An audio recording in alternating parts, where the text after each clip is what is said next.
here we go. Welcome back to the Eiffel Tower series, part 2. Part 1 was our visit to the Louvre. If you haven't heard that one, gotta go watch it. I mean, obviously, it is the Louvre, so it's definitely worth a visit if you're going to Paris. Plan ahead. There's definitely a lot to see at the Louvre. So if you can allot a few hours, that is great. You could probably spend a whole day there. And of course, I don't know how security has changed after the Louvre heist recently. So there's that. You probably have to research a little bit more. I know before when we went, they did have restrictions on the size of bags and things like that, and you are going through a security system for bag scanning. So I don't know what security would be like now. I know there was something else that happened in a museum in Madrid also, where some ladies, I believe 2 women, I don't remember the exact details, but they threw paint at a painting. Yeah, they threw paint at one of Columbus's painting. So I think it was on Columbus Day, actually. And so, I mean, it's a shame these things happen in the museums, but it is what it is. Now back to the Eiffel Tower.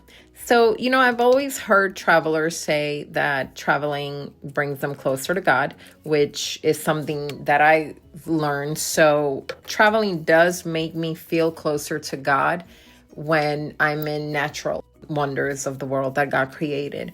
But with structures like these, like the Eiffel Tower, the Louvre, these make me appreciate mankind a little more. Just, the abilities that we have and the inventions and the creativity. So it is pretty cool from that angle as well.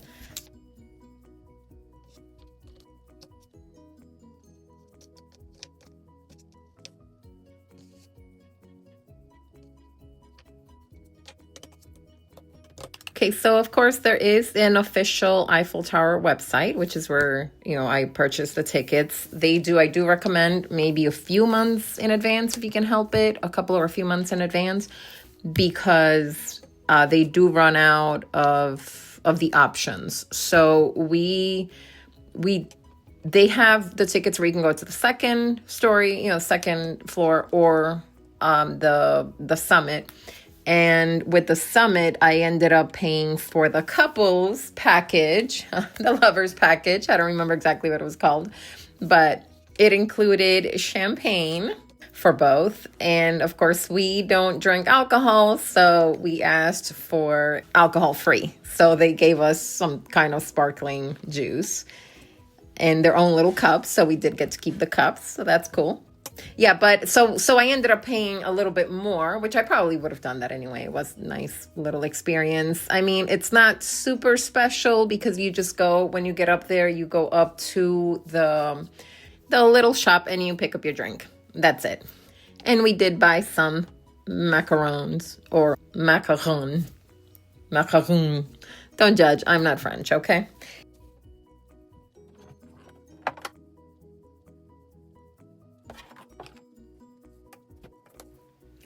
The line was very long.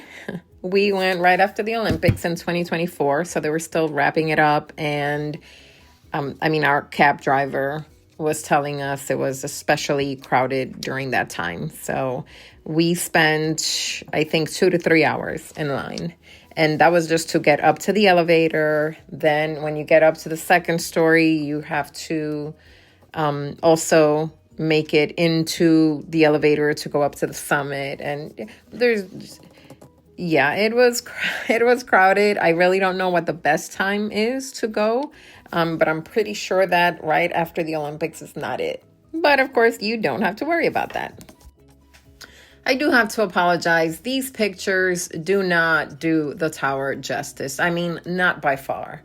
My favorite picture I have is the one I turned into the puzzle, but my phone also died, I think right after we got to the Eiffel Tower. So then I had to use my husband's phone for a bit, which I had a little bit better quality on my camera. And truth be told, at the time that I've made a few of these first trips that I'm puzzling and YouTubing about, I had no intention of creating a YouTube channel. You'll, I guess, hear about that more at a later time. But these are, I wasn't super mindful about taking great pictures. I didn't have this YouTube channel then. So this I'm just kind of doing with what I have right now. In part 4, that's probably going to be the shortest one for this series. But I do have some of the things that I regret not doing when visiting the Eiffel Tower. So there's that, and you'll hear it connects to photography, so you'll hear about that.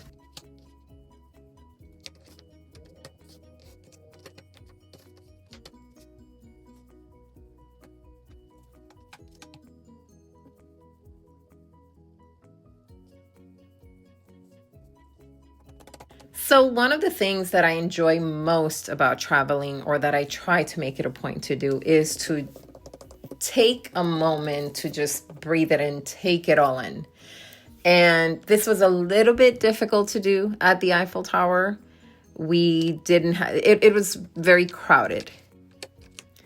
But even still, just being, first of all, being in Paris was an amazing experience. It's one of those things that I don't know if it's most of us girls, because Paris is, the city of love and so romantic and whatnot. So I don't know if it's just us girls, we dream of going to Paris. But of course, it had been a dream of mine.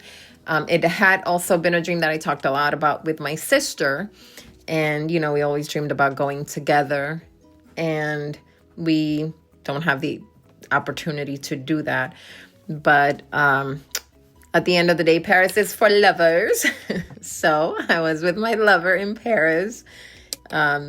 But just, again, being in Paris, amazing experience, a dream come true. The Louvre, of course, and the Eiffel Tower were my main things, which is why this overnight to Paris, I was absolutely okay with. I'm really glad we didn't. There are things I wish I'd done differently. To start with, maybe spend a couple of nights, at least a few nights, but that's okay. This was great. I loved it. I experienced Paris with my lover, my husband, and it was a good visit. With our visit being right after the Olympics, that did make the wait time everywhere at the couple of places a lot longer, a lot busier. So it did take away from a couple of things that we wanted to do. So by the time we were done with our visit in Paris, we were ready to go sit at a cafe and just have dinner and quietly enjoy that a couple of hours, which is exactly what we did. We had such a peaceful time. There's an episode on Frasier, the show Frasier from the 90s, where his Frasier is tending to his dad and a few others who are just having a hard time with life, and his dad is regretting that he'd never been to Paris, or that he won't be able to go because he got shot in the hip, won't be able to go, won't be able to walk around Paris. And Frasier says to him, if you can't walk around Paris, you can let Paris walk past you. And basically exactly what he was saying, sit at a cafe and just let Paris walk past. And we did that, and it was a nice experience. Our Airbnb was right near the tower, right around the corner. More details of that in part 3, but it was right around the corner. So we stepped out at night, as you can see, and we saw the tower lit up at night. And again, back to part 4, you will learn some of the things I regret not doing. You'll hear a little bit more about that. But we were so close, and instead of taking a cab back at a certain point at night, we were able to just step out after a much needed nap after visiting the tower and dinner.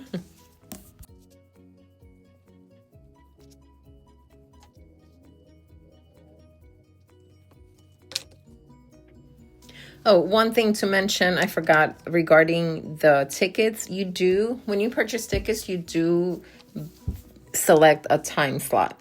So again, some of the time slots throughout the day may be unavailable, which is why you want to plan as far ahead in advance as you can.